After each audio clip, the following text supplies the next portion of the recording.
I'll be with you in a minute. Okay, come on. What is happening over here? I mean, Oh my God, it hurts so much. right now?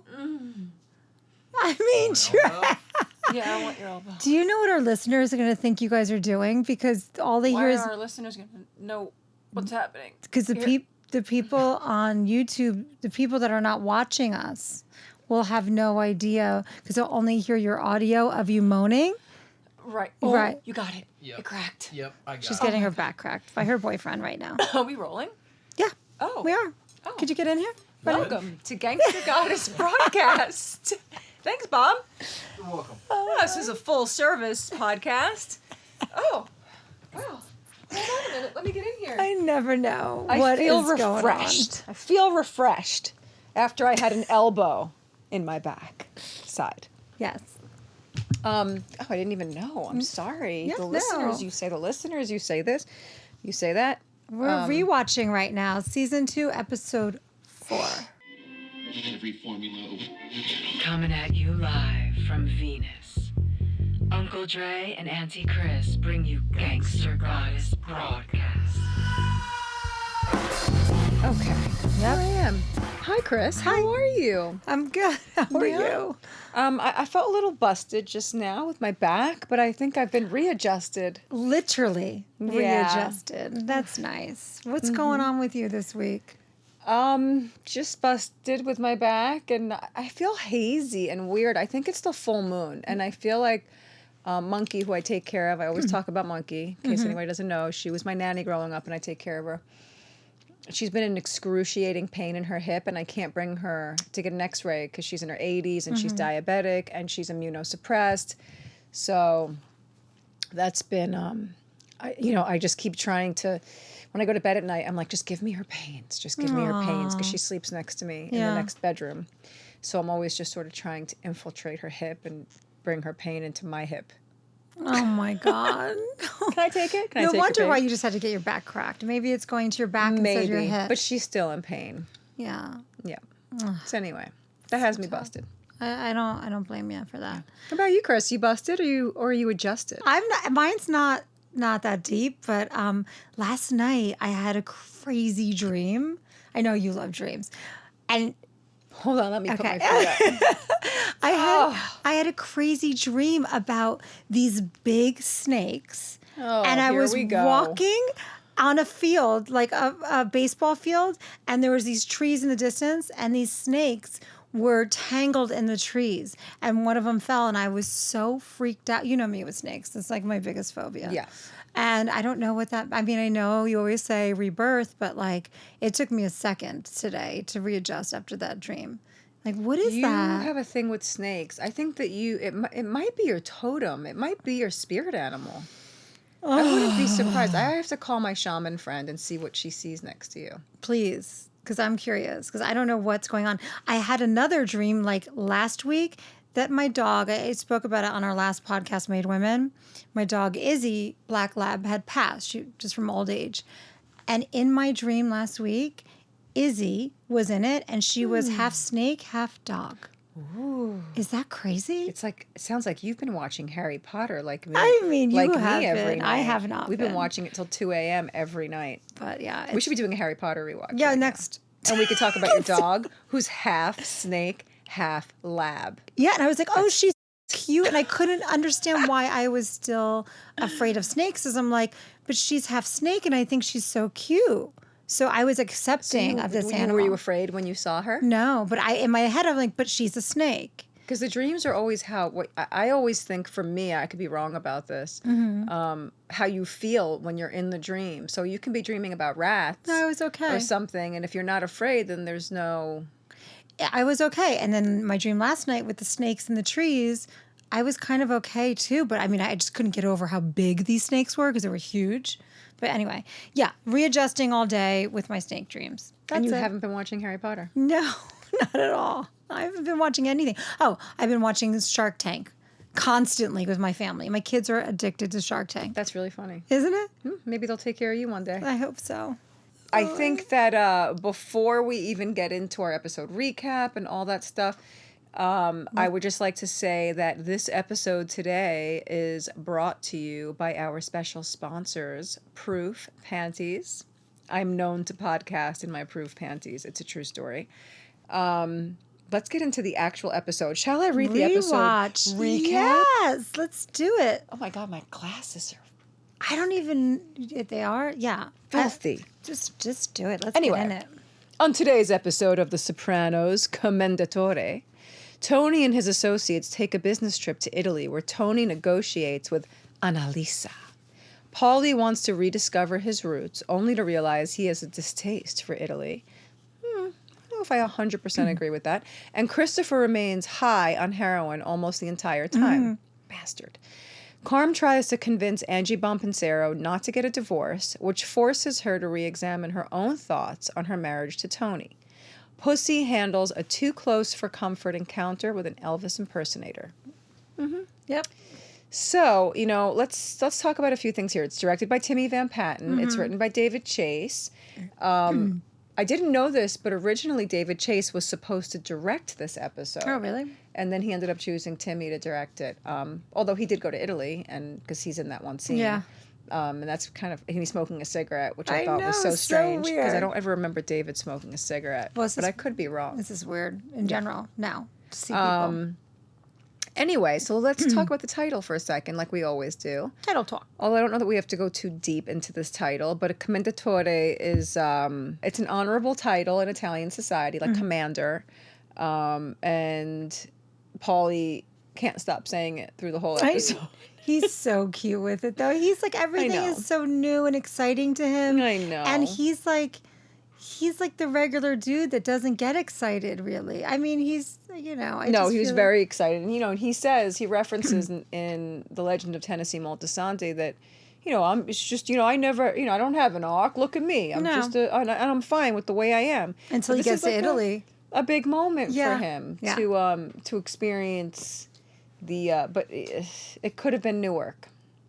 It could have been anywhere that they were, because as much as it was Naples and it's beautiful and old and just ancient, really, there's still the regularness. They can't Yeah. escape the regularness of life and how things are similar. And we'll get into that because there's actually a lot of themes and a lot of choices that were made that were the opposite choices you would think they would make for a vacation to Italy episode. Yeah. Everything was, they're shattering the mythology of the Godfather. Yeah. They're shattering the romanticizing of even just the landscapes of Italy, because everything is so highly polluted. Every spot they chose was totally polluted. I know, that beach scene? Even the cave. Yeah. Yeah. The beach was Crazy. filthy. Filthy. There I was even like, noticed that his feet were getting wet in the water. oh, I know, he was walking with shoes, and I made sure to look. Did he have shoes on? Yes.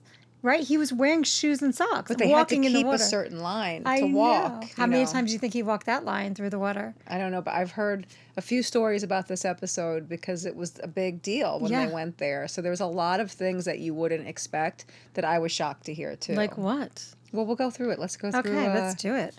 Okay, so we're let's get right into the Bada Bing back room. Before we do that, though, I do want to say that, and I mentioned this with Sophia, is that I know that some of the themes of this episode are the Madonna whore Yeah. themes, because there's a lot of heavy female. There's a lot of female stuff going on, even though the men are going to Italy. It's still a totally female-centric episode. Oh, yes. And I think Sophia's line, "You are your own worst enemy," which I said to her when we Yeah. were talking to her, is sort of, as we go through scene by scene, we'll ask the question: is this person their own worst enemy? Because Okay. I think it sort of overarches through the whole episode. Anyway. Sounds good, Dre. And I love that David Chase chose to deal with female gangsters, because it's a real thing. It's Yeah. really real out there. And the Neapolitans, more than the Drangheta, I'm not saying it right. She said it with an N, right? It is. It's Get that. NDR. It's NdranghetA, I It's a think. weird spelling. Yeah. Yeah, that's the Calabrian mafia in Italy, and they destroy their women. You can't leave your husband if your husband's in jail and you divorce. You can be killed. Yeah. So I think it's kind of an important thing to just God, bookmark. Forget if you cheat. You're killed if you cheat, too. Yeah. Yeah. But I think it's important to I read that. bookmark because you have all these scenes of Annalisa that cut to scenes of Angie Bonpensero where she wants to divorce her husband. And in America, while that's okay, then you have Carmela saying that it's not okay in the Catholic Church, but we know what Carmela's really talking about. She's Yeah. using her religion as an excuse Oh, yeah. But I to think that explore her own issues. But we'll get into that all stuff, too. Yeah. Because there's a lot of good scenes back and forth. In the Bada Bing back room. the bada bing. The Bada Bing. Oh, I mean, it cleverly opens on the very first image is what? FBI. Okay. The FBI warning. Oh, yeah. That's me reading into. Are you talking about on the video screen? Well, they're about to watch The Yeah, Godfather. yeah, 2. They're about to watch The Godfather 2, which I haven't watched in years. I just watched 1. But the FBI warning comes up first. I mean, they didn't have to start on the FBI warning, and they did. So that was a choice. I think that was clearly a choice. Yeah. And they're talking about, they're romanticizing The Godfather, and Tony Soprano doesn't want to hear it. He's not interested because he's the realist here. He's going to Italy to deal with business. Well, he and talks about everyone his else favorite- is romanticizing it. He talks about his favorite scene, right? He does. I forgot what was his favorite scene. I don't even remember. But what I didn't stuck write it out to down. me more was Pussy says. No, I think. What comes first? Pussy asks about Junior, so he's trying to get information Yeah. clearly for Skip Lipari. Yeah. And then it cuts to Paulie Walnut saying, "My favorite. You know what my favorite scene is? It was you, Fredo." And that's the scene. That's where you find out that Fredo betrayed his family. Yeah. So yeah, that cuts straight to Pussy or back and forth, whatever that was. So that makes total sense. Oh yeah, and if it's a bootlegged Godfather DVD, by the way, which it was, then that is against the law, which is why there's an FBI warning. Oh, yes, that's true. You know, Okay, so now. of course that they're doing all kinds of things wrong. I really wish sometimes that I didn't have this microphone in front of me, or that I could see better and I wouldn't have to put my glasses on so much. But then he beats the shit out of the DVD player. With It's- his shoe. But I thought it was really cute that they're all like having movie night together. Oh, they're all their little chairs are set up. I heard that this scene was not in the script. Oh, and really? I forget because all my scripts burned in my freaking fire. I had all my piles of scripts, which, by the way, guys, were all signed by the entire cast. Oh my God, you're killing me. Yeah, I had tons of those scripts. But yeah, this scene was an afterthought. This episode actually dealt with the car theft more than anything. They shot other scenes really? that ended up not making it into the episode. So this scene was filmed, I think, after they shot most of the episode. David must have thought they needed it or Yeah. something. Then we end up with what? Where are we? The carjacking.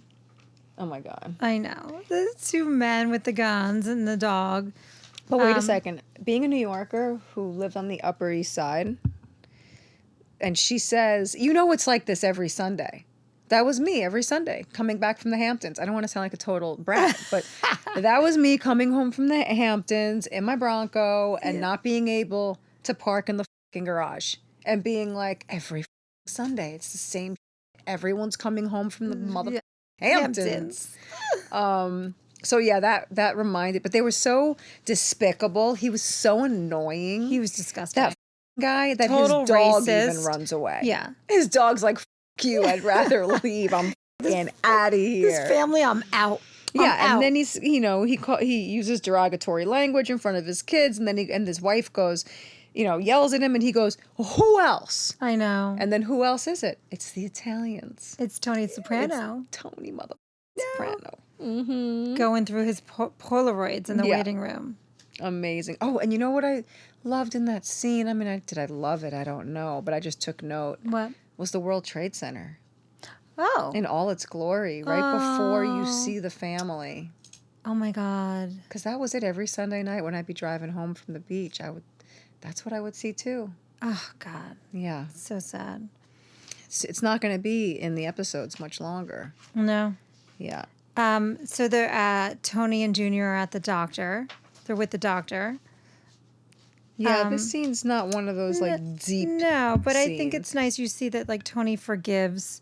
Yeah, I mean, he obviously is forgiven Junior in this scene because when he pats him on the back. Well, They're he's so pretty much sweet. telling him, I'm taking your car business. And he says to him, lose the miserable puss. It's mine now. I don't know. I just felt like there was something more behind that. There was something more to the relationship, and that Tony's on a different. Tony's note. there just to get information about Zee Vittorio and to see if he's related to any of them. He's telling him he's going to Italy. I don't think Tony's there to... No, I read it Nah. differently. I don't know. No, I think he's asking about the car op. Yeah. Because the car op is the new big thing that they're dealing with. And they're about to make a lot of money doing it. Well, he's going to charge double. He's going to get double the money that Junior was getting. But, you know, the disappointment that you see from all of the actors Yeah. in this episode about not being able to see foreign things and not being able to branch out. And he says to him, you know, it ain't over yet. Yeah. It's kind of insensitive. He's not being totally sensitive. I disagree with you, Chris. We're gonna Okay, fight. that's fine. Should we fight? I thought it was nice. Should we karate I chop thought it he out was right here? He was consoling his uncle. He was consoling his uncle. I thought it was nice. I didn't think he consoled him that much. I mean, he did what he could do. The relationship isn't 100% back together, but like, he didn't have to. Who's their own worst enemy in that He scene? could have said, "You old man, True. bye bye." Like, I don't give a. He could have been like, if that was his mother, there would have been a different. There was a little bit of Yeah, but compassion Junior behind still it. knows the business, and Yeah. Tony still finds him useful. There's information. That's his only link left to that world of the old world. You see how Yeah. what's happening with me lately with all these weird people coming out of the woodwork Yeah. and telling me things about my family that I never knew. Mm-hmm. It's like that. So I want to hang on to some of these people because I want to hear the story of my ancestors right now because I feel like my ancestors are trying to communicate with So me. you think Tony's hanging on to Junior because of that? I definitely think that he holds the key to a lot of, even to Tony's, probably to a large degree, his masculinity, his. Well, he's a link to his father too, Yeah. to some degree. And he's got. I mean, don't know. Tony, yes, he has more heart than Junior for sure, but you see that Junior is sad, and then boom, cut to the Soprano house, and now you have more pissed off family members Yes. that Tony's going. So, you know, in this last scene with Junior and the one with Tony, it's like, is Junior his own worst enemy? Of course, Junior has been his own worst enemy, and like I said, every scene that we go through, I think we're going to be able to find that theme. Now they're in the Soprano house, and now Tony's his own worst enemy because he never took his wife on a vacation when he was supposed to. She's her own worst enemy because she's showing all her cards. And Meadows being a brat. Yep. She's just a kid. She's just just being a kid. Yeah. But of course, you know, and Tony's like, you know, you want me to help you with the roast? She's like, it's on the counter. Like, cut the roast. You want to help with the roast? Cut the roast. You don't need to ask me. She's trying to like get in there because he knows want she's a pissed roast. off. And I'm starving. I want to eat a roast right now. I think we talk about food every episode. I think we always do our rewatches around dinner time. I think that sitting on this couch is becoming too comfortable. I think we might need a table. I think we need to be sitting at a table. I think we might need a table. With a little buffet in between us. Yeah. And we can eat while we talk about the show. Cheese and crackers and some. It would be lovely. It would be lovely. Anyway, she's pissed. And, Yeah. you know, Meadow is romanticizing Italy beyond belief. Carmela is furious that she also had made plans that she wanted to go with Rosalie. Right? I don't. Was that season 1? I don't remember She mentions that. it to him. But anyhow, yeah, that's a scene where everybody's pissed. And I mean, I know what that feels like. Yeah, he's treading lightly. He's like, "Do you want me to help with the roast?" Like, But He's trying he to. doesn't help with the roast. No, he doesn't. He's just Because he is his It's own just worst like enemy. talk, just to try to like Yeah. deviate from the conversation. But she's, as you know, if my wife were carrying on like that too, it would also be like, all right. he's got. I don't business. know who I am, Tony's the focus, man or the female Tony's here. focus is business, and he wants to go Yeah. see Italy. That's it. Yeah, he's all business. Everyone else is romanticizing. Mm-hmm. Anyway, so now we got Big Pussy at the And Skip. at the party store with Skip, Yes. and he's giving him all the intel on Italy. Yeah. He's basically telling him 2 cars a container. He says that Chris might get his button. Yep. Yeah, so we learn now that Chris is not made. Well, we know that. I think he's been talking about it. Mm-hmm. And in this episode, Paulie even says to him, "This is no way to get your Made button, to kid. get your button. Sit in a hotel room with diarrhea," which was not the case. No. But this was a real Elvis impersonator. He was the real deal. What do you That really? guy. Yeah. Oh my God! How do you know? Just Yeah. from hearing on the set. Mm-hmm. Crazy. Yes. I asked a few questions about this one. Oh, good. And he says, he was great, the guy. He goes, "Did I ever meet any connected guys in Delaware?" The answer is no. So he already knows that he's just, by saying that line got him killed. Yeah. Yeah. With a hammer. Yeah, with a hammer. That line got him killed. With a hammer. Yeah. And he goes, "You, Mr. Rude, I'll see you later." Own worst enemy. Yeah. He's Again, his own worst enemy. For they both sure. are. They Yes. both are. Because Pussy, Skip already said, "We're here for my kid's baptism or confirmation." And then Pussy's saying, "I'm here for a bachelor party or Yeah. something." It's like, just let it be. Like, chill the fuck out. Yeah, no, they got scared. So he got scared. scared. And then he runs out and the Bocelli swells. Mm-hmm. And it cuts to the scene of all the women at the lunch. And this scene is... I know. Angie, Tony Kalem, she was amazing. Oh my God. Amazing. I was dying to speak to her about her performance because this performance, along with Sophia's, So good. stellar. I mean, really. Well, she's sharing that she's going to kill herself. You believe it. Like, I was just like, when she was going on that restaurant. Right. Oops. So she's sharing that she has a thought about killing herself. She's unhappy. She says she might have cancer, and that Big Pussy doesn't care. Even Sal. beyond that, what struck me as an Italian American who grew up loving Italian American movies, Yeah. and her portrayal of the epitome of the Italian American woman Yeah. is, Annalisa, Sophia with the Italian woman, that's one thing. But the Italian American woman is a whole different experience. Yeah. And it's a neighborhood thing. It's so it's usually on the small-minded side to a degree when you have someone like Adriana. Carmela's not like that. Angie's not like that. But they usually fall into that category of not being able to get out of this life. And she's made a choice. Aside from that, the humor. First, it's funny because she's funny. Her the way she plays that Italian American thing, even Adriana, when she's tragic, it's still funny. Yeah. Oh, it's hysterical. Yeah. And Tony does more acting with her tongue in the episode. I don't even want to imitate because she does it so perfect. But when she's like when she's had enough, her tongue kind of comes out a little, and she's like, it's so genius. She's every amazing. beat, she had every beat mapped out, is the way it felt. And I don't mean that in a way where you felt her acting, because you don't. It's just so... Just on point. Yeah. It's so on point with like a Spike Lee film or a Scorsese. It's just perfect. It was perfect casting, perfect acting. And then she goes on, Tony Kalem actually, and directs an episode in season 5. And that's when I want to bring her. Oh, good. Let's get her And she was on back. The Wanderer, in the Wanderers, on The Wanderer. I'm like you right now. Oh, thanks. She was in The Wanderers. Bring me into it. 70s. Bring me into your think in verbal 1970. gymnastics right now. Just bring me into it. Rob, you like that? Oh my God. Anyway, Bring me down with you, kid. so let's go. Let's talk about that scene. Let's Yeah. talk about that scene for a minute. Let's do it. Mm-hmm. So They're she's all saying unhappy at that table, by the way. no, they're miserable. She's saying she wants a divorce. Back in our parents' day, this was frowned upon. Carm's thinking about the religion and her own life. Oh my God, in my notes, I wrote, good tongue acting. Great scene.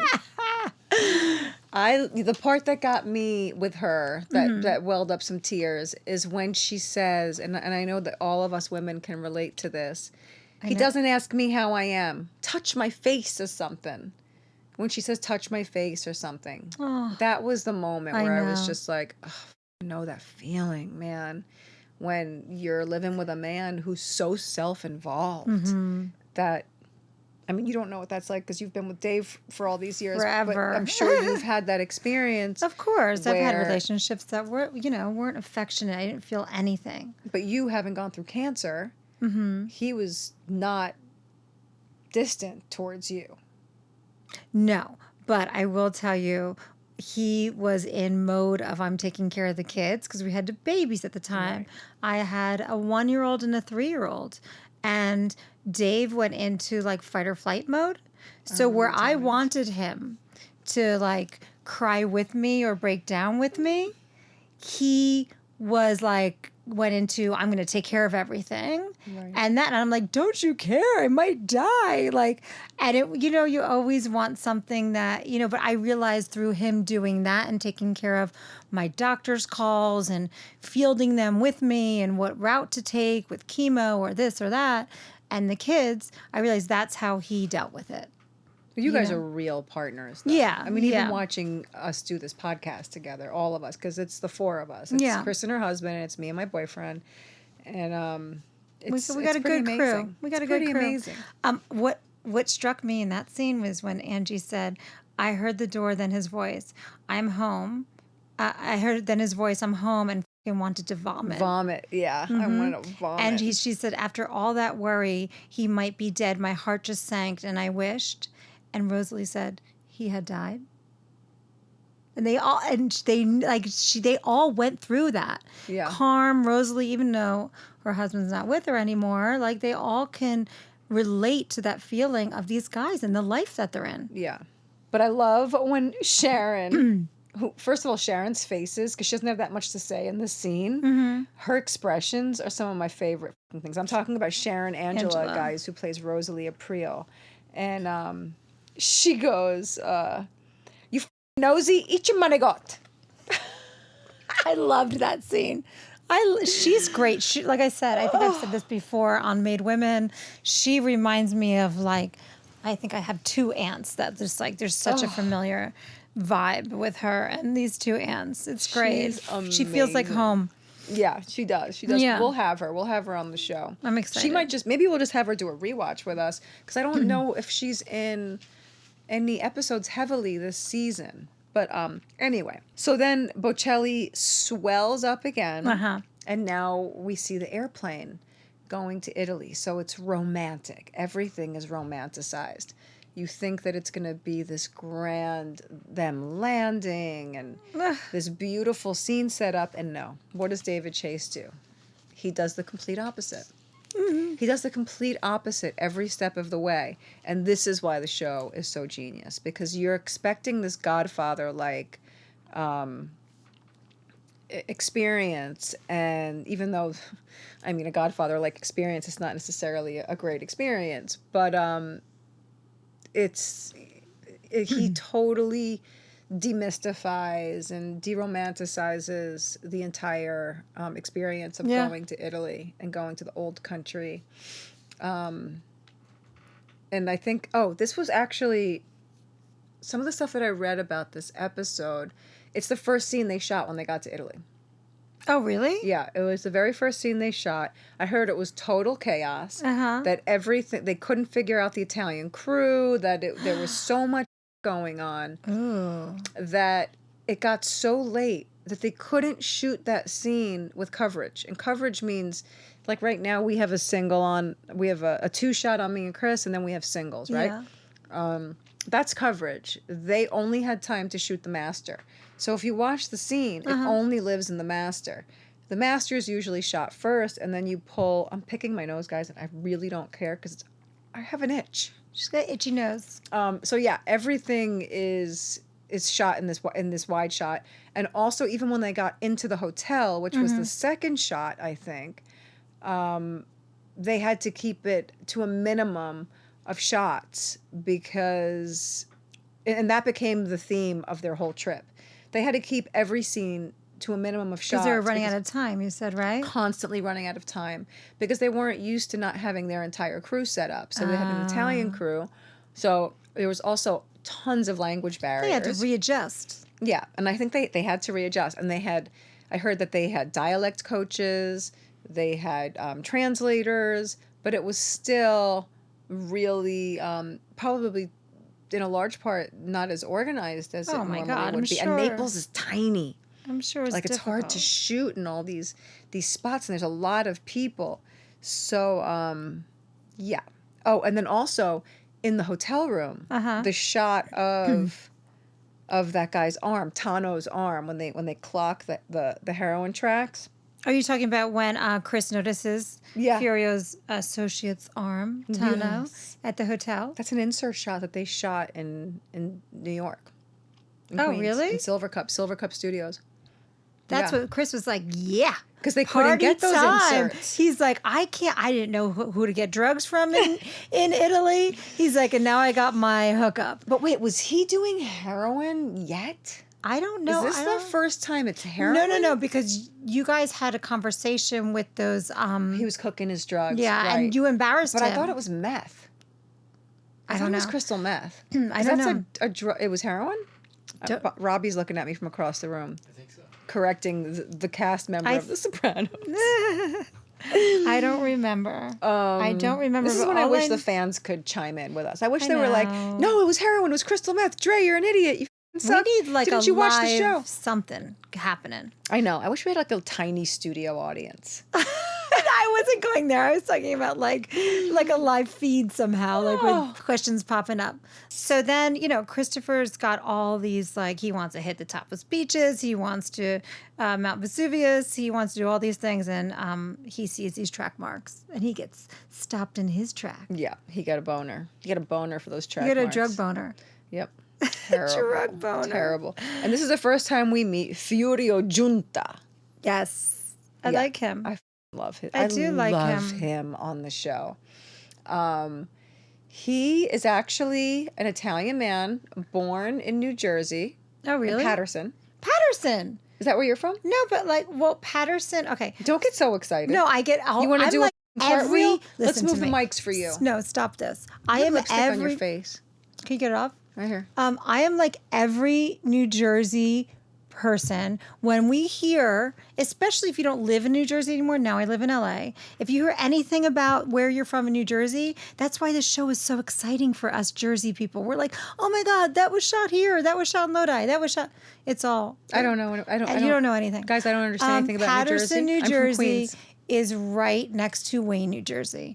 I lived in Wayne. We used to go up the street to Brother Bruno's Pizzeria off Ratzer Road and eat pizza in Patterson, New Jersey, because it was the line that separated us.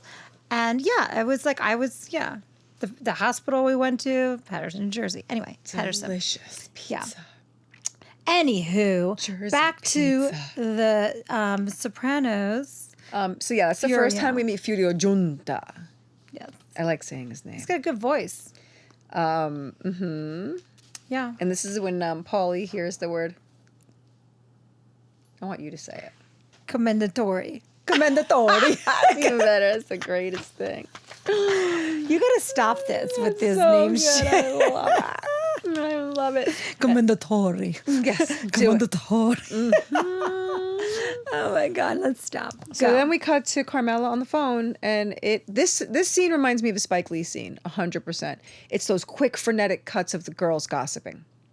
Yeah, I see Right? that. Uh-huh. Like it almost reminds me of Goodfellas, Yeah. Spike Lee. Like, It's got that vibe, that 90s. That 90s feel. Yeah, I dig it. And then we're back to Tony and Paulie arriving at dinner with the Capos. Okay, now Yes. I'm gonna tell you something. You're gonna be really, really shocked. What? Those scenes in the restaurant Uh-huh. were not shot in Italy. They weren't? No, They probably couldn't deal with it. they were 'cause they're shot running. in New York City. They were. Yep, I don't in a blame restaurant them. in New York City. Yep. Yeah, because they can make any. I'm not that shocked because they can make any restaurant look like a Italian restaurant. Well, first why of would you all- go to Italy to shoot this? Well, half of those actors were Italian. Oh, So they had to fly in all these actors that didn't speak any English, have a translator. Oh my god. The old man, Vittorio, his real name is Vittorio. He's a real Italian actor really? and director. Yeah, his character's name is Vittorio, and then on the in real life his name is Vittorio. And he's an old man. He was an old man then, and he didn't know any of his lines, so they had to feed him those lines. I heard Timmy Van Patten say that those lines had to be fed to him repeatedly, over and over and over again. Major Deegan Expressway. Wilshire Boulevard. Yeah, and that the wheelchair, there's something wrong with his wheelchair. I know. It's That so good. was the greatest. But also, David Chase was super concerned with the accents. He wanted to make sure that the Neapolitan dialect was intact. So it wasn't just translating for Italian and having Italians speaking Italian. He wanted to make sure the Italians had the right dialect for the show. It was that important to him. That's what makes this show so great. But huge dinner scenes are notoriously the hardest things to shoot. Really? Why? Well, because first of all, to get through everyone's coverage, to get everyone's close up, and usually it's 2 cameras for something like that. But when you're using 2 cameras, it compromises lighting. Unless everything is lit, but then you have lights in the shot, so everything Only is... 2 cameras? I mean, this was about Paulie. This was about was so back many then. different people. And that was on film. Yeah, that's But crazy. now when we shoot, I remember when I was doing Shades of Blue, I was like, yo, 3 cameras today? Can we get 3 up and running so we get the fuck out of here? Yeah. They would have 3 cameras sometimes if there were a lot of us in a scene, especially if you're outdoors and it's daylight, but you can't be in each other's shots. And then all the lights and the flags and all of the equipment. Oh my god. Yeah, it's a nightmare.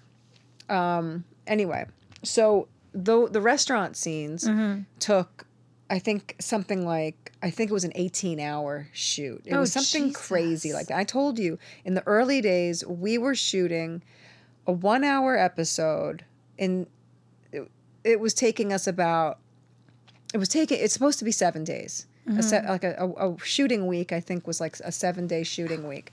But we were filming for 16 to 18 hours. My jeans are so tight right now. You can't that breathe. I don't know how to sit. Oh my Normally, gosh. I know that normally I'm sitting. Everyone says that my crotch should have its own show because I'm always sitting like this. But Yeah. my pants are so tight, I'm afraid I'm going to maybe- split my jeans because I can't stop eating in this. And I'm starving right now. But anyway, Yes. yeah, these big dinner scenes are a big deal. So But you- Sophia you- had you- to be flown in. But you said normally they take 7 days. Oh, I want to hear normally that. they take, Uh-huh. yeah. So in season 1, I remember shooting for 7 days, and the days go, like in that episode with Bokeem Woodbine, A Hit is a Hit, where I become the music manager. We shot, People are like, why did she literally- meows in the episode? In case people haven't seen that. I think the scene in the recording studio, I remember walking home with the kid that played the singer, Richie Santini. We walked home because we lived in the West Village or East Village. I was in the East. It was light out. We walked through Washington Square Park. That's how many hours we were shooting. And it Wow. wasn't a night shoot. So I don't know how it happened, but eventually they had to add days to the work weeks. So an episode could take now 12 days to shoot or 10 days to shoot. It did seem like we started adding more days to the shooting schedule and shooting for less hours a day because actors and crew members need what's called a turnaround. They can only work a certain amount of hours before the production company has to start paying them overtime. Yeah, that's what I'm saying. So expensive. I loved my overtime. I'm sure everybody is like, we're in overtime. But I would rather have my turnaround because I get tired, especially if I have to work the next morning. And if I have a lot of dialogue, you need to go home and memorize your lines, you know? But yeah, so these scenes with the whole Italy episode, I think things were just chaotic because it wasn't the regular formula for them. And yeah, it's probably why David Chase was like, you know what, Timmy, you can direct this one. Yeah. But anyway, so dinner, when they leave, well, first of all, I love how Furio is doing all that translating. I know. And he's like protecting. He's like, it's funny. He's really translating. Well, he's also, he's not telling them certain things. Yeah, that's why I'm saying he's really translating. He's over translating. But the Don, who's Nino, supposedly, but he's not the Don. And, you know, Tony Soprano's like, I'm not going to talk to this guy. Yeah. And now Zia Vittorio shows up at the dinner and everybody stands up. And then Tony goes to kiss him. And wow, how that gets demystified. Yeah. That all of a sudden he's like, Wilshire. I mean, what a great choice that David Chase made him completely senile. Like So he had witty. The towel around his neck. I mean, it was so good. And you don't clock that she's the boss. No. At all. Nope. What an amazing choice. That's David Chase for Yeah, you. that was great. Genius. So yeah, that's where it really starts. You give this guy a golf club and he'll probably it. I know, Paulie. And Paulie's so excited and just wants to talk about did you try this octopus, Tone? Oh my God. You know, and he's like, stop interrupting me. And I think Tony realizes that his men are idiots. And that's why he wants this lunatic who will go punch a woman in the piazza. Well, that's why. Like, especially, there was a close up on Tony's face when Furio jumps on the old man and protects him, and Tony's like, "This is what I need." Yeah. You know, I need that type of guy, and that's why I think that light bulb went off for him. Well, he says that to her later. He says, "I want somebody who has no ties to the U.S. and is not going to be talking with other families." No, and this guy's disconnected in that realm, and he's just going to be Tony's guy.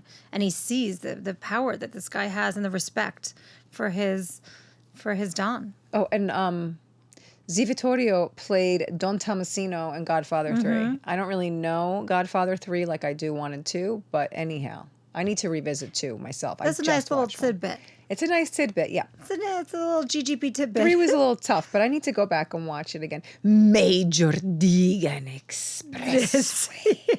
I was like, what is wrong with this guy? Oh my God, I love it. And then they cut to Christopher. He's a mess. They got an awesome song playing in Italian in the background. Again, that hotel room, not in Italy. Oh, really? Nope. Built in Silver Cup. They shot that in New York. So they had to bring those boys here and shoot all the Italian stuff here. I mean, what did Christopher... Not here, Silver Cup. What did Christopher really go to Italy for? Just to see the inside of his hotel room?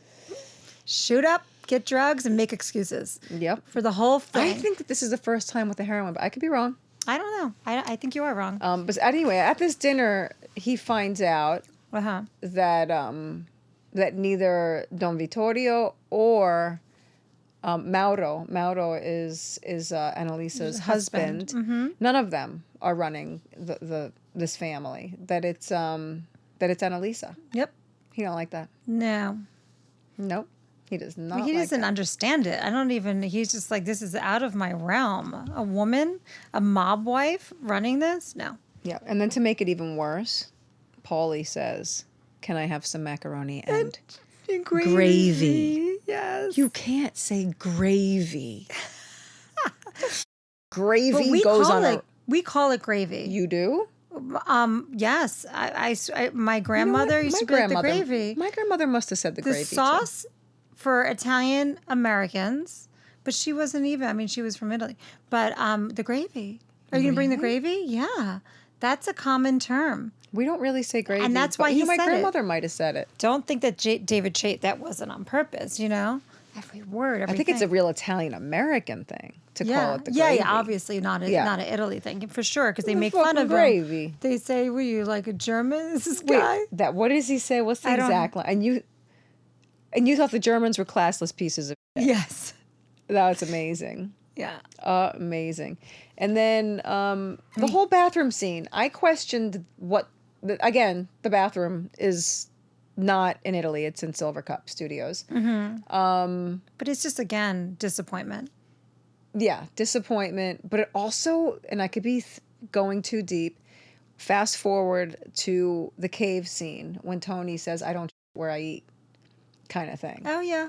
But because it's just it's a big setup of a scene for a toilet. And I was sort of like, wow, they went far to just have that. But then again, it was worth it just to hear him say to Tony, Yeah. Tone, I gotta get back to the hotel. What does he say? I don't remember I gotta exactly. take a wicked. Yes. To hear Paulie Walnut say, I gotta take a wicked. That is so funny. And the word love it. wicked, I don't know. That's like It's like Massachusetts. Boston, yeah. Yeah, but I love it. Yeah, I mean, I just feel like he is romanticizing what this whole experience should be. His expectations are so high. Yeah, And it's then comedy. everything, yes, totally. Don He goes, Vittorio being senile is comedy. comedy. Yeah. The bathroom, the wicked, everything, comedy. Yeah, and then the firecrackers outside. I know. So, but that too, it's like taking the mythology of the mafia Yeah. and Dumbing it's it down. yeah, it's like it's yeah. this big. Yeah. Firecrackers, little kids, you know what I mean? And then you see these big thugs beat the shit out of this little kid And punch punch his the mother. mother. Yeah. And then he goes, and this is Naples University. I know. Yeah, that was good. That line was good. But again, it's like you really see how kind of banal and just, I don't know, it's just so, it's so watered down. Yeah. It's just, there's no, Like, this is it. This is it. This is what I was coming towards, yeah. too. Yeah. Firecrackers. I That mean, was the the big only moment. thing I think for Tony is just seeing the respect that the old man got and seeing how he was treated. Well, he can also think about how he's been taking care of his own mother compared to how Yes. this woman's taking care of her course. father. But And he she's- would never think twice about it because that's a woman's role. Yeah. But the fact that when he really realizes this is the boss Mm-hmm. and that she still takes care of him is kind of probably a revelation to Yeah. a degree. And she I think- says, she addresses it in there. She says to him, what do you think, I'm going to put him in a home? But she Yeah. says in Italian. Yeah. And he's like, oh, that, his look of guilt during Yeah. that scene. I'm jumping Totally. ahead a little bit. But doesn't matter. Doesn't matter what we do. Are you okay? What's up? Nothing. What are you doing? I mean, I know we can't take a break while we're doing the podcast, but I'm definitely bleeding through my tampon. Sorry, man. Oh my God. I'm sorry. Sorry, men. What about me on the couch next to You're you? fine. But I just need to make sure that. No, don't take off your pants. No, I'm not. I just want to make sure I have the right panties on. Oh, I do. Okay, I'm good. I have my proof panties on. Oh. I was afraid that I didn't have my proof panties on, and then I would have bled through onto your couch. You're safe, just like they do in baseball. I am You're safe. I got my leak lock patent right between my legs. I'm all right. We can continue the podcast.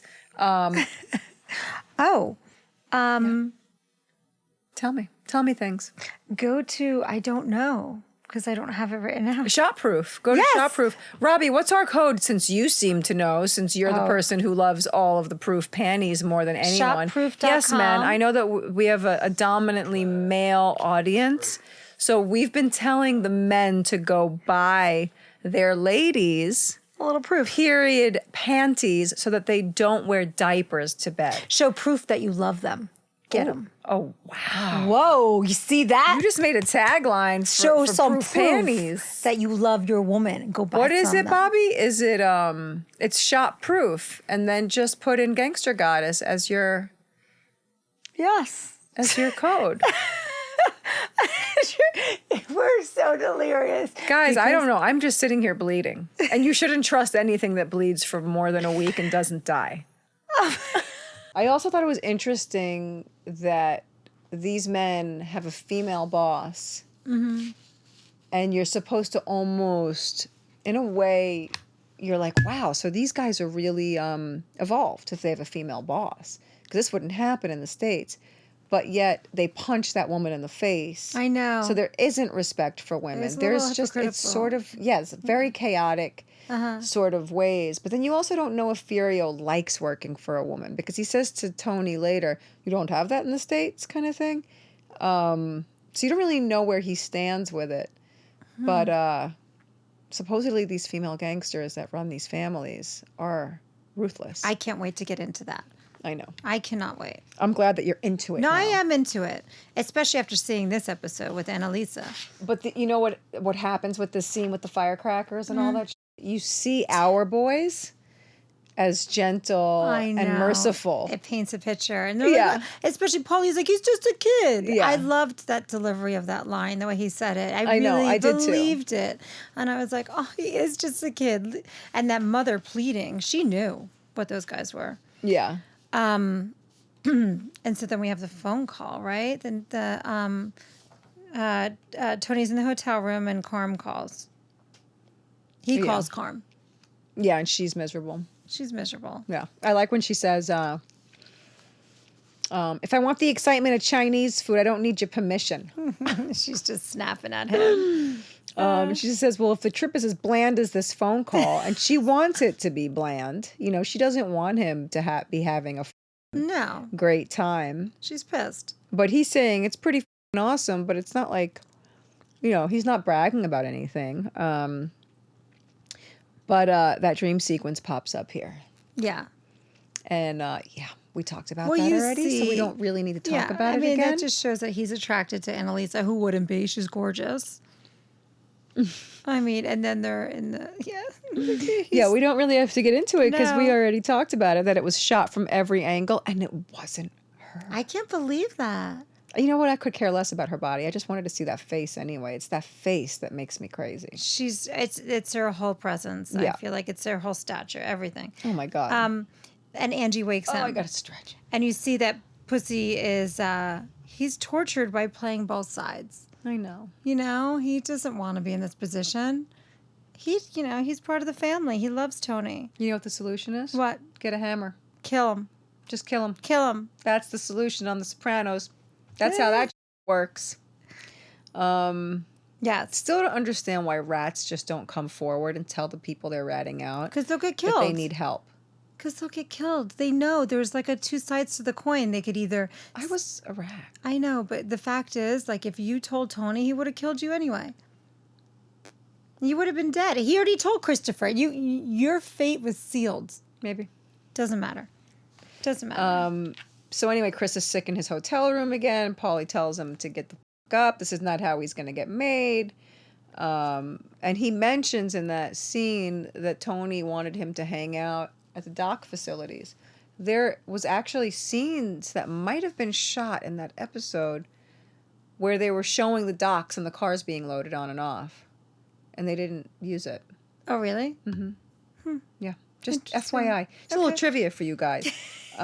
Now, this scene is like a full on about, like, it wants to be The Godfather, but David Chase would never do that.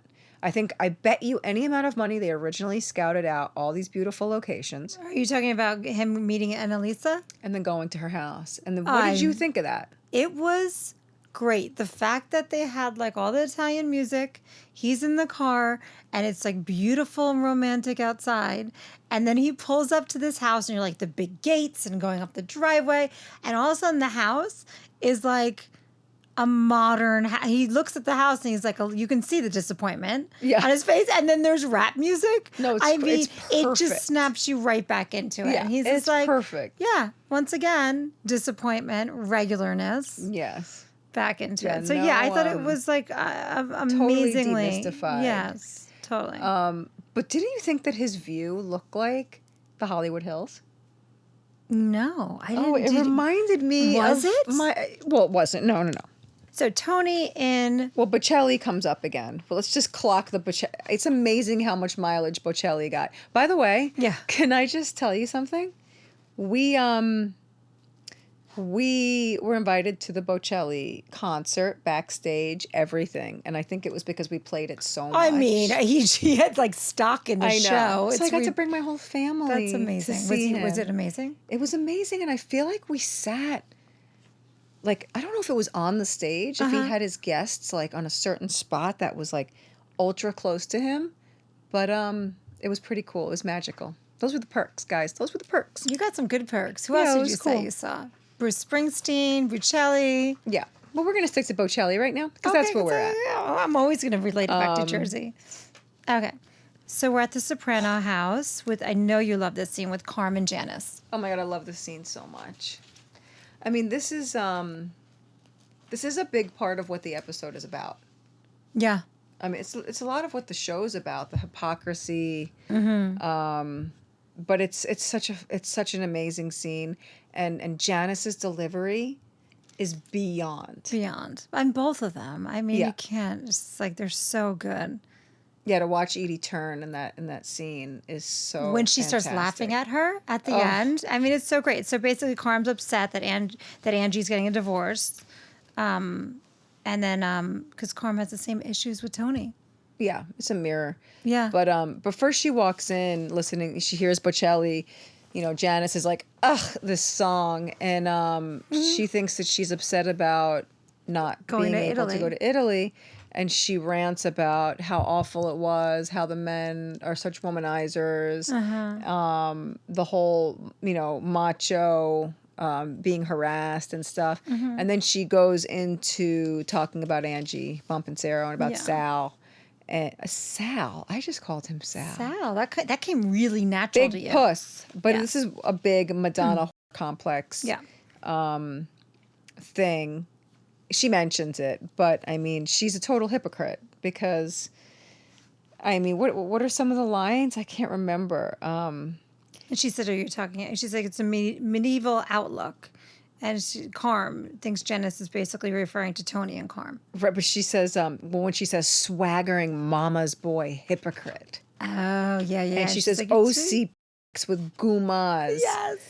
emotional cripples, and expects wives to live like nuns. She really goes for it. But this is what women are considered in Italy. So you have the juxtaposition of an Annalisa character. Yeah. And then you have Angie Bompensero, who says, F this, I'm not going to take it anymore. So she's one of these women that is taking a stand for herself and giving herself a chance. And she says that in that scene later on when Carmela goes to her house, which is another amazing scene. Yeah. But Janice is such a hypocrite because what she says about Richie, she goes, he learned a lot about his life experience in prison. He has a sensitivity to the plight of women. How the f do those two lines relate? Yeah. And that's part of the humor of the show, that she would even come to that conclusion is meaningless. Yeah. The two things have nothing to do with each No. other. No. No. But that's her. And then we see, we know what happens later because Yeah. he's the most evil of them all. Even though he says, if you ever lay a hand on my niece, I'll kill you or whatever. Yeah. Another hypocrite. I mean, it's just like dominoes Yes. of hypocrisy here. All throughout, layers of it. But when she says that about his sensitivity to the plight of women, that's when Carm is like, oh my God. She's like, I was going to take you serious, but now you just made me. No. I don't know what the exact lines were, but I'm not quoting it, but it was great. I think she has that moment when she walks away. Yeah, and she And realizes. she knows the truth, that she is talking about her, and she knows the truth about herself. And it's basically like every conversation that Carmela has, she's seeing herself, and In she's that, working out all of her turmoil through other people's circumstances to a degree. Well, it's good when she's got all these other mob wives and they're all doing the same thing, but one is breaking the mold. And Yeah. she's like, I'm going to get a divorce. I don't want to wait home. He's got these gumas. I don't know if he's dead or alive. And she's had enough. That's Carm's life. And Carm is just like, I am, now. But now it's even she's gonna- beyond that. It's the not paying attention, not touching my face, not noticing me, ignoring me. The cancer thing, yes. You absolutely. know, that's been a killer for me, Well, in any relationship, if that's when it becomes that way. you know, it's Well, one he thing. disregarded her when he went to Italy without her. So that's another Yeah. thing. Yeah. That's where he's his own worst enemy. He should have taken her to the Bahamas with Barb and whoever Barb's husband is. I don't know. But what were you going to say about your own I just cut you off. I don't remember. Oh, no. Okay. Oh, Sorry. no. That's a thing in life where you could be with a man. I mean, look, when you've been married for many years and you guys have a mutual understanding that it's not always that way. Yeah. But to be totally disregarded and in such a callous way, like a pussy ignores her in that way, like, yeah, fine, whatever, like, don't fucking bother me. Yeah. Like that kind of attitude. I mean, who would ever want to live with that? Would be painful. Very painful. Yes. So, and it works on your own self-confidence. So for her to build the confidence to say, I'm worth more than this, I'm going to leave. And then Carmela, because she has no self-confidence in so many ways and doesn't want to change her way of life, she's going to now break down Angie's confidence I know. in being able to have the balls to take a stand and say, this, I'm out of here. Well, I think it took Angie getting a lump in her breast to realize, like, But being she says faced it, with, too. yeah, to being faced with death, to be like, is this the life that I want for myself? You know, Rebirth, busted and readjusted. Yes. What happens when you get busted like that? Yeah, what do? Do you keep on making the same patterns? Do you keep on making the same mistakes? Repeating the same patterns? That's what I No. meant to say. No. We don't. You know what we do? pivot. We make a new podcast. Yes, we do. Just like this. Just Here- like this and one. here we are, folks, at the Yes. Gangster Welcome Goddess to broadcast. Gangster Goddess broadcast.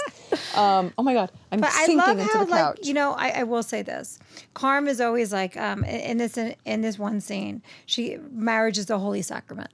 So I feel like, I know from my experience, and I do want to relate to this, growing up with my mother who was super religious, she wanted to keep the family together for the church. For the church. It was always about the excuse of, this is what you do. It's a holy sacrament, the family, the church, you know. But I'm like, no, you guys have a relationship. How far does it go, though, with spirituality, where all of a sudden, like, when is it real and when is it used as an a backup excuse. and, Yeah. and an excuse Yeah. to write off your issues? Yeah. But I don't even think that, like, I've experienced that in my life. I don't know about you. I don't- And you with your mom have. well, I don't think that my mother or Carmel, Oh, you almost said Carmel. why do I want to call her Carmel? Call her Carmel. No, her name is Karma or Carmela. I get it. Don't freaking write know me. you know it. No, I'm not talking to but you. it's I'm talking to funny. you. Oh, the audience. out Talking to there. you. I know her name. Anyway, Carmela and my mother would use it as an excuse, but I don't know if they knew or know that they're using it as an excuse just because they're so used to this relationship is like, it's like an old hat or a blanket or whatever, and they're scared. They're scared to leave, so they're like, oh, religion, I got married under God's eyes. I have such a hard time with that. I know, me too. I was like in fourth grade telling my mom, this is not, leave my father's a great dad.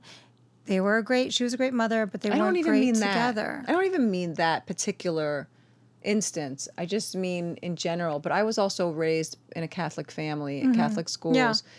But my mom didn't believe in any of it. Oh, so Right. my mom was hardcore.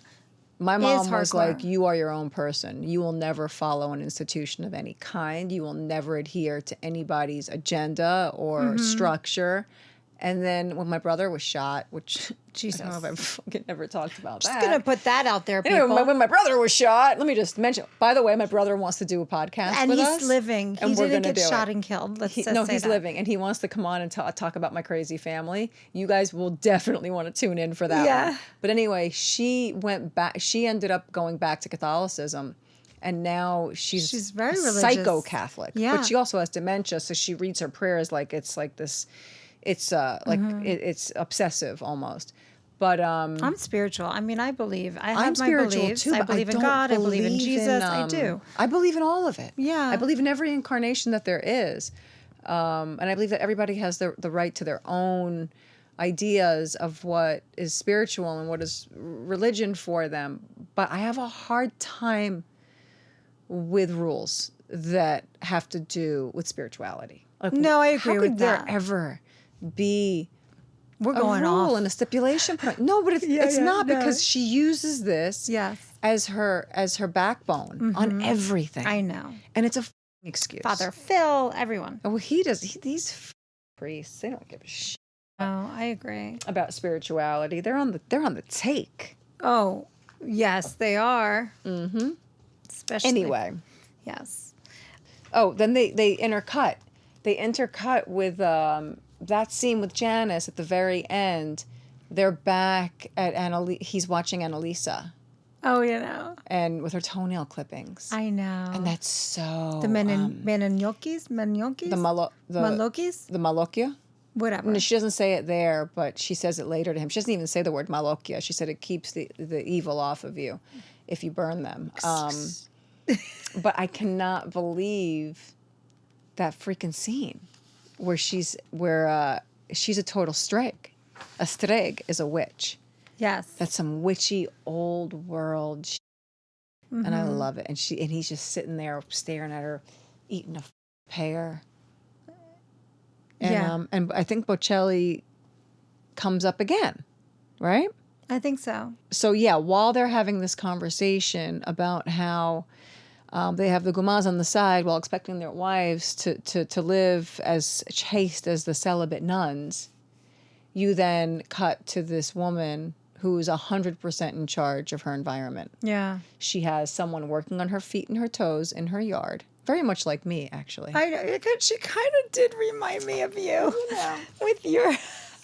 It's just those nails. Do you keep your fingernail clippings? My daughter likes to save her fingernail clippings. Okay. And I think it's because she's a weirdo, but then we throw them out. Yes.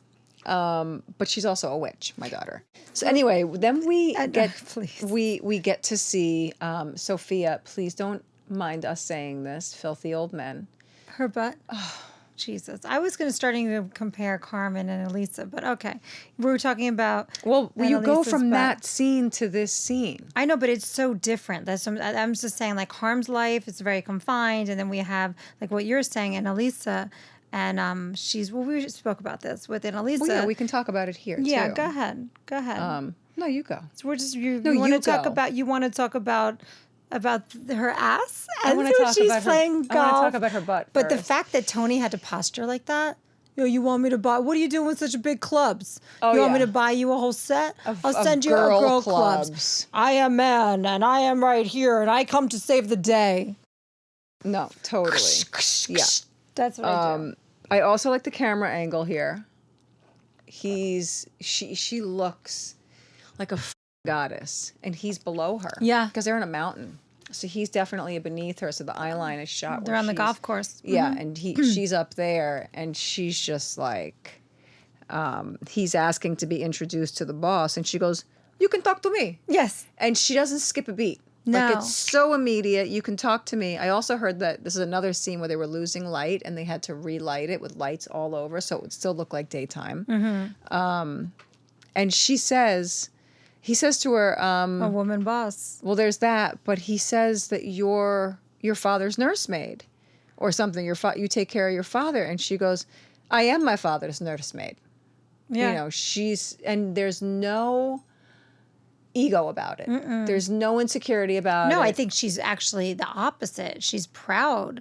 Yeah. The fact. There's no like yes. But he was trying to diminish her. Yes. I think. She And took she's the like, no. opposite. I am Mother Nature. Yes. I am the all-encompassing being. I can do this and I can do your job, mother.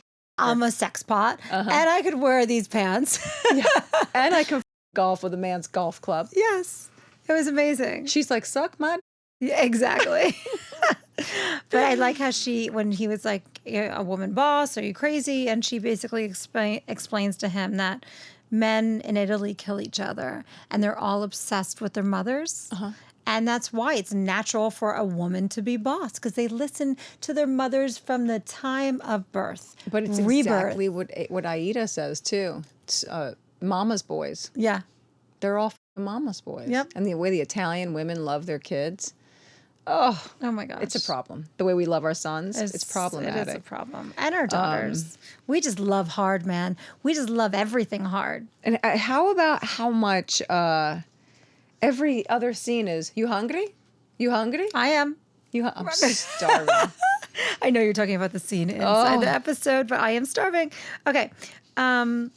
So then they go to eat. That's the line, by the way. If your enemy comes into possession of your nails or your hair clippings, they can make the evil on you. They can make. I'm going to make the evil on you in a second. And then we got Paulie, and he's getting demystified. All the veneers slowly chipping away at the beauty of Italy. Yeah. Even though to us it looks awesome. But then he looks at David Chase. David Chase is like, yeah, off. He's like, all right. You her under his breath. They ignore him. Mm-hmm. Yeah, poor Polly. And then they cut back to Tony and Annalisa walking on the shore. And this scene I love. And this is the dirty scene. This is where I noticed all those. It was disgusting. The Filthy. beach. It Yeah. was filthy. I was like, really? That's Italy? Yeah. I mean, I've been there, Naples. like I said, a couple. Oh, But if you take the boat across from Naples to Capri, it's totally different. I don't know. All I noticed there was like just filth and like it needed to be recycled, that whole entire beach with all those bottles and cans. I wonder if it was that way or if they added to it. They had I definitely think I don't think they added to it in that wide shot. I think they definitely added to it in the cave of Gyumi. Gyumi. Gyumi. God bless The you. cave of Gyumi. God bless you. Yeah, this is a great scene. It is amazing. The way she freaks out About Furio. when he mentions wanting Furio. I know. She goes from 0 to 60 so fast with that Neapolitan swagger and temper. Yeah. She reminds me so much of... But Italians are hot-headed, you know, and that's she was so good. She's like Anna Magnani in that scene. She reminds me of Anna Magnani. Yeah. It makes me insane when I watch her argue with him. And she goes, my husband, you, he is never coming back, so you have to deal with me. Well, I think that I don't remember which scene which came first. Did Tony ask for Furio first, or he accused her of or first he asked to talk to her husband? Because I think if the husband came second. No, the husband was, I think, when First. they were golfing, no? No, Tony says he wants to talk to her husband. He sees men as being like in charge and stuff. And she says, my husband, you. He's never coming back, so you have to deal with me. And then he says, up your ass. Oh, no. And he leaves and and then she walks away. He walks away. Yeah. This is this scene. So basically, That's right. him asking for Furio was just, was in the beginning of the scene. Well, she's like, you're not going to take advantage of me, No. you know? Yeah, she's gonna like, that's take my cousin. My cousin and her best guy. Her best guy. And Yeah. he knows that. Yeah, forget about it. So he got the cars and Furio. She got she the knows cars, that yeah. these Americans are going to come there, try to shake her down. She's a woman, whatever. And she's showing them who the boss is. Yeah. And then they cut to that intense scene where you really see she's in charge. Mm-hmm. And then the juxtaposition of the scene with Angie where dropping she's the a eggs. housewife and her eggs are broken on the floor. Everything's Nobody's shattered. helping her. Everything is shattered in her life. The Yeah. eggs are dropping. Her life is a scrambled mess. Oh, yes. Very good, eggs. Chris. A scrambled mess of I eggs. just came up with that right now. Do you like that? Okay, good. Anyway, it was sad. I mean, we've all is. been there, felt hopeless and needed to get out, wanting to get out, right? He just wants to know where his belt is. Yeah, he doesn't give a No. He could care less. And she tells But him I that will say, he's got other shit on. He's going to kill somebody. Yeah, He's got other shit on his mind. He's got know. business on his mind. I know. But still, just how out of control the whole thing is. I mean, truthfully, their lives aren't that much different because if Annalisa is there dealing with a mafia life, it's not like she's not living in fear of some kind as well. Oh, she's probably So. looking over her shoulder as well all the time. But there were some female mafiosos that were so covert and so under the radar, especially that one that I was talking about with Sofia Licciardi. She was like known for dodging the police and the really? FBI all the time. Yeah. I didn't get that feeling here with Annalisa because they were like out in the open, walking on the beach. Well, it's but a 1 hour episode. Yes. That's why I want to do this. I want to do a mini series on the female mafia. we will. We'll get there. But And then anyhow, we see Chris passed out and drugged up in that hotel room. yeah, Oh, God. He misses the tour. He misses everything. and he's got a girl with him. Oh, yes. I don't know if they were This is hooking the up, scene where that though. awesome song was. I don't know if they were hooking up or they're just drug I don't know. buddies. You know, I don't want to talk about it. Okay, let's just go. Okay, you're Let's gonna just- get let's- upset. You're yeah, gonna let's get just upset. pass this. Oh, I'm sorry. I don't want to talk about it. Your boyfriend was cheating on you. I don't want to talk about how Christopher was sucks. hanging out with this other whore. He's just like he's an adrenaline junkie. He just wants just like the high He highs. wants to escape.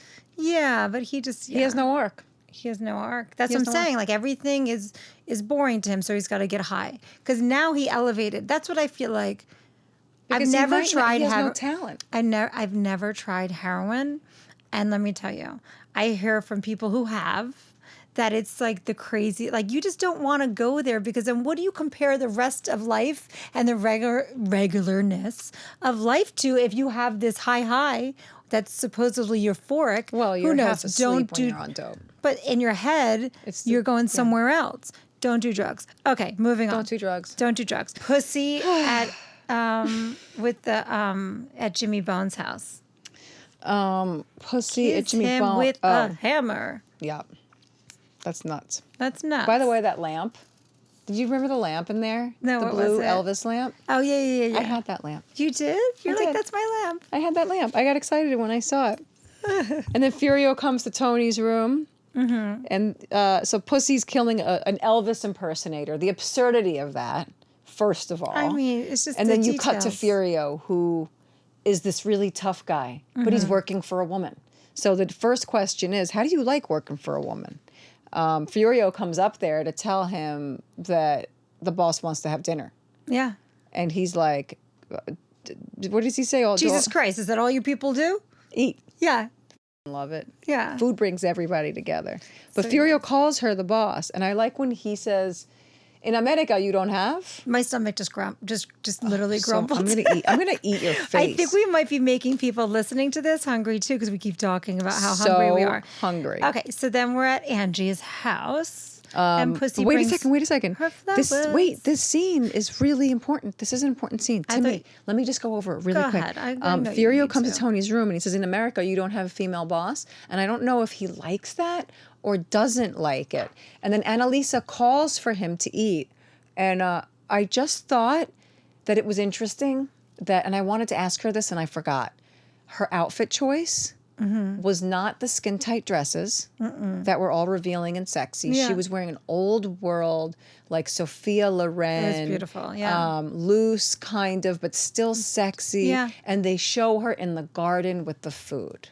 Yes. Now you see her in a totally different light. You're not seeing her as this siren in charge of everything with her sexy dresses on. This is like this real romanticizing it homey- again. But I think that she needed to work on him, and he's out. He's done.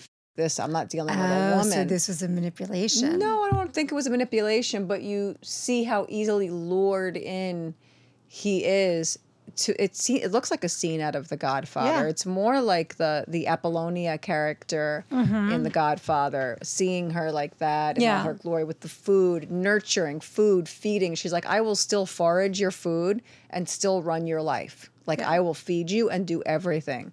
She's Another amazing. moment of her being a goddess.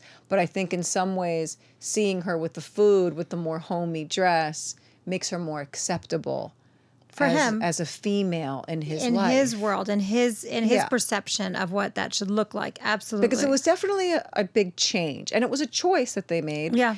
in the show to have her holding all the food Yes. and to be wearing that nice little dress. Anyway, that was all I had Nice to little say. dress. And then boom, you go from her Back to- being the boss and commanding him and him totally giving in. Yeah. He's like, all right, if that were a man, he would have been out the door and he might have been murdered. Mm-hmm. Do you know what I mean? But because it was her, he totally crumbles. And then you see Big Pussy come home and Bringing flowers to Angie. I know. I know. I mean, he was so emotionless the way he gave them to her. But I really feel like maybe he was emotionless because their relationship is so uncomfortable now. He doesn't even know. He's they're- awful with her. But they're past the point of mending things or having that conversation. Even he's- last season, though, he was awful. It's just a different character. Yeah. But I remember him like having a weird reaction with her. It was two different. It was a different.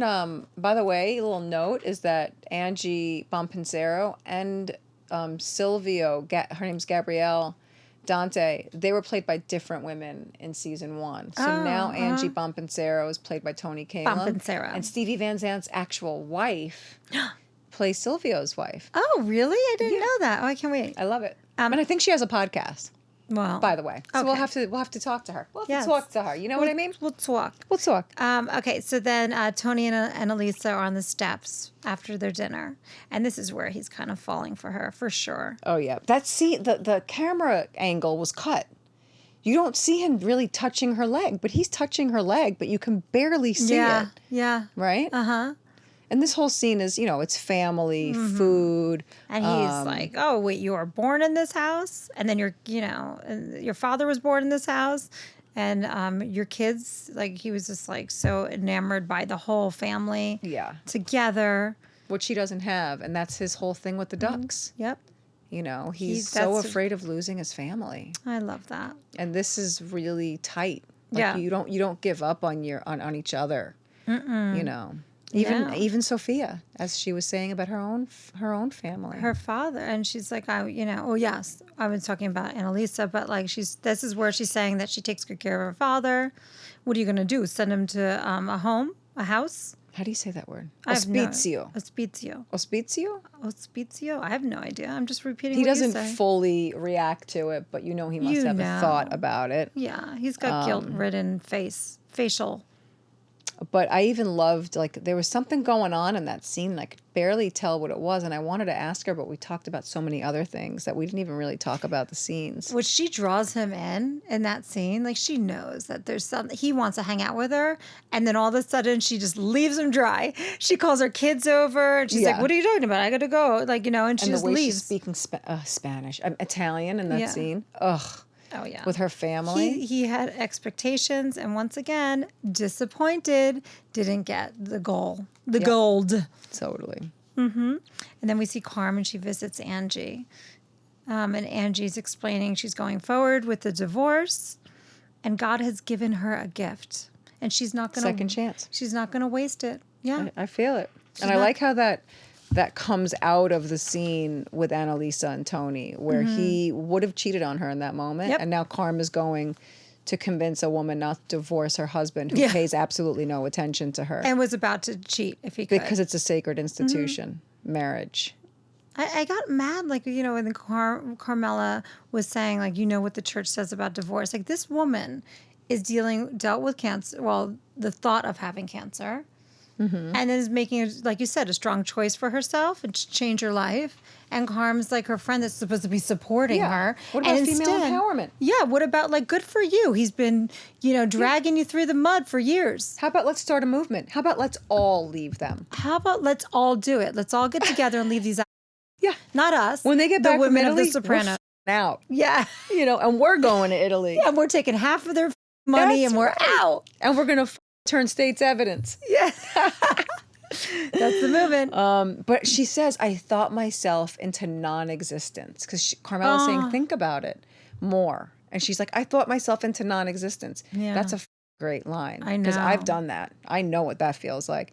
And I feel like and then every she also woman- says, what pussy sees, it's what I see. Yeah. That's it. That's right. That's the boom. Mm-hmm. None of the other female characters on the show. Oh, I just wanted to play That's footsie. okay. I like Are going to that. say that. I They're not know. going to say that. If Adriana had said that, she might have been alive. And I love when she says to Carmela, why are you working so hard, Carm? Yeah. And it's like, and Carmela's like, in the end, I know you're not going to leave him. I know you She's won't talking about do herself. that. She's talking about herself. But she just tried to convince this woman not to have the confidence to leave. Because she'll be because Carmela will be alone on that island. Misery loves company. And the second that someone deviates and does the right thing, you have to question yourself and what action you're going to take. And should you be taking action? And maybe it's okay to leave them. I was disappointed in Carm. I was too. I was very disappointed. I was very disappointed as well. Yeah. I'm going to have a sip of water. Oh, you are? Mm-hmm. It's almost dinner time, Chris. I know. We talked about food the whole episode. Almost dinner time. Okay, then Paulie in the hotel room with the hooker. Oh, that was supposed to be shot in Italy. And they didn't have enough time. Oh, really? They recreated the hotel room that they actually had for him, and they had to fly the Neapolitan hooker to Silver Cup Studios. Oh my God. She How was funny is that? She was great. amazing. But again, disappointment. He was like, she couldn't be more bored with him. The conversation. The best thing about that whole entire scene for me was her itching her foot. I don't know why. That's a great choice, I man. mean, As an I was actor, like, that's a great choice. do I you know think- it's little. I don't know. I think it was a great choice, but I feel like that's got to be a David Chase call. No. You don't think she No, did? she's a Neapolitan actress. You don't think that he said, No. just do something like Oh yeah, itch he your probably foot? said be bored, act bored, not be. You never No, tell an the actor to footage. be anything. But Like that footage. oh maybe it was written into the Because script. it was so weird. I was like, oh, she could give us. She's itching something I mean, on she's it. cleaning her. Is she? I don't remember that, but I just remember her like with the foot thing She's stuck out. cleaning her. Oh yeah, in sink. the sink. Yes. Before they're in the hotel room, though, Mm-hmm. that he's walking around outside, and that's a stolen shot. Paulie Walnuts was not in costume. He was not Paulie Walnuts. He was in Tony Sirico's clothes. And Timmy Van Patten said, "Just go walk up there. It looks awesome with the gondola, and we'll just shoot." So he ran up there, and they shot. And I'm watching the scene, and I'm like, "Wait a minute! I know that woman." I rewound it 4 times. It's Angela Tarantino, the publicist from HBO. Oh my God! Really? Yeah.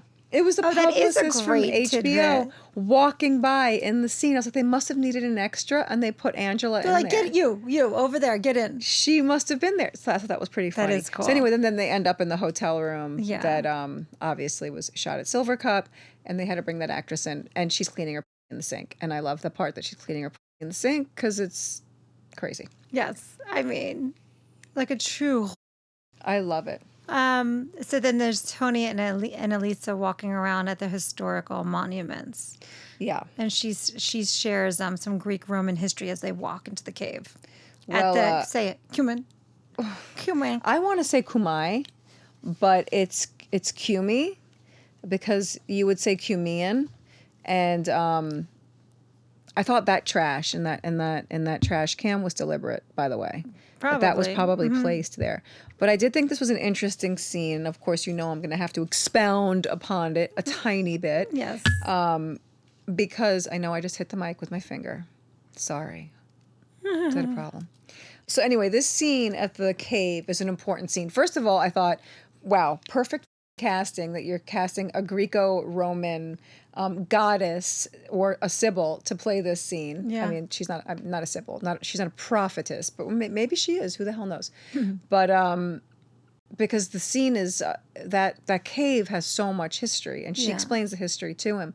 But one part of history that she doesn't explain to him about the sibyl was one of the prophecies, and there's a lot of different stories. I mean, this sibyl is also depicted on the Sistine Chapel, which, by the way, I believe that might have been, I don't know if I can say that. It might have been one of the last places that Jim visited when he was in Italy and passed away. Oh, Jesus, that's right. I mean, I don't know that. I just know that he was in Italy Yeah, when he passed watching away. Ginger and I watching that episode. Oh, God, I didn't even Yeah, put we were that thinking together. about that. We were thinking about that a lot because there's this amazing picture of Jim and Michael DeCasper, who was the first AD, on that balcony, and they're both gone. Oh, my God. I know. So, a shout out to our to the OG gangsters of the Sopranos Yeah. in that moment, because Ginger posted that picture recently on Jim's anniversary, and it was definitely the two of them. But anyhow, back to the prophecies of the Kumi. The Kumi. Yes. There's a story about the Sibyl saying to the king that she has these, I don't know how many books, I'm going to get this wrong, but like 8 books. And he said, and they have all of the secrets of the underworld or whatever he needs to know, or the future. And she'll offer them for a certain amount of money.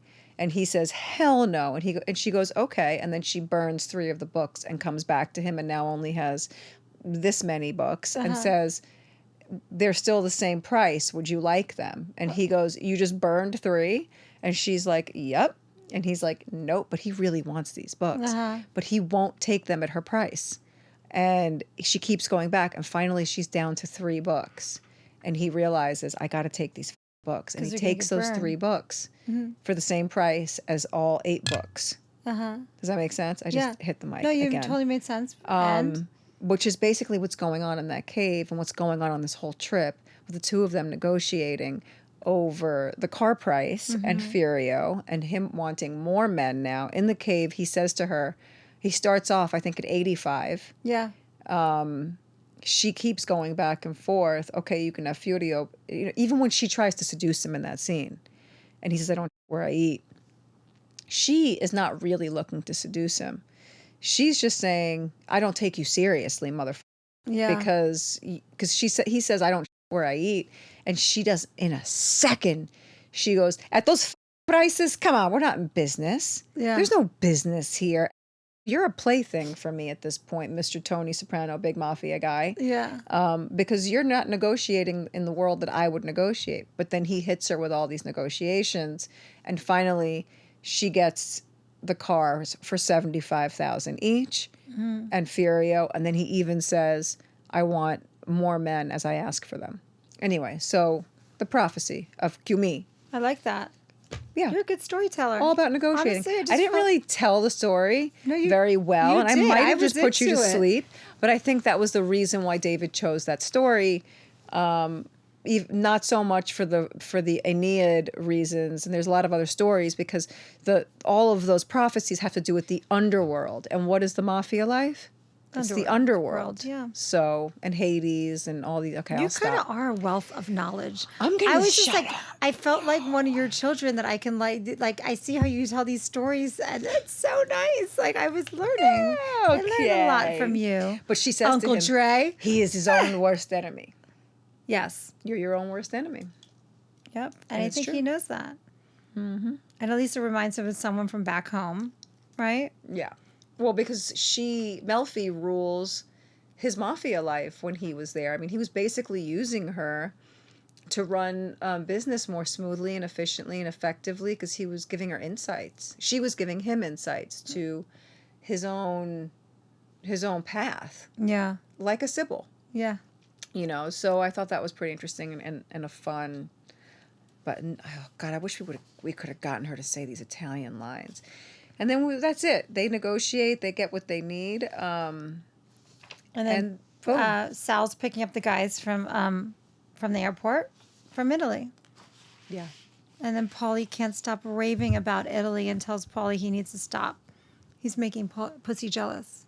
Not just that, but look at the smile he has on his face when he's looking at Newark. I know. He's happy to be back home. He's so funny. He's like, F Italy. Yeah. Under his breath, he's like, F Italy. He's like, I had this whore who wasn't like, at least the Who was women at cleaning the, and wiping her feet. I mean, at least the Bada Bing girls are all over him and they're acting like he actually matters. That freaking prostitute could give a She could- shit about him. But just so you guys know out there, the Banaka thing, that's total Tony Sirico. He would spray Banaka Oh, in anyone's really? mouth who came near him. Really? Anyone. Did he have a thing? Yeah, he had a thing. He's also germaphobe. Oh, I can see that. I mean, he's so well coiffed and like Oh, yeah. whatever it's called. I love him so much. Yes. Yeah. so So Jersey Christy- looks ugly. Jersey looks ugly. Christopher is buying a gift for Adriana and is bullshit. He's pretending again that he actually went shopping or did something Liar. besides doing He's his own drugs. worst enemy. Own worst His enemy. own worst enemy. I mean, getting involved in drugs. Every character in this episode is their own worst enemy. Yeah. Tony seems frustrated and sad. A little bit. Well, when he gets home and he comes home with all those bags, I remember my parents coming home with all those bags from Italy too. And I'll be honest, I was pretty frustrated and sad because I was Carmela. I was like, oh, so you guys just went to Italy Without and you. you bought all these presents and you left me here a whole summer. And now you think that all the presents are going to mean something? Yeah. So I was Carmela upstairs, hearing the door open, getting excited, and then knowing, why are you getting excited? Aw. You know? Just for little trinkets, you know? 'Cause you But didn't you go. know what? I said, tear into I it.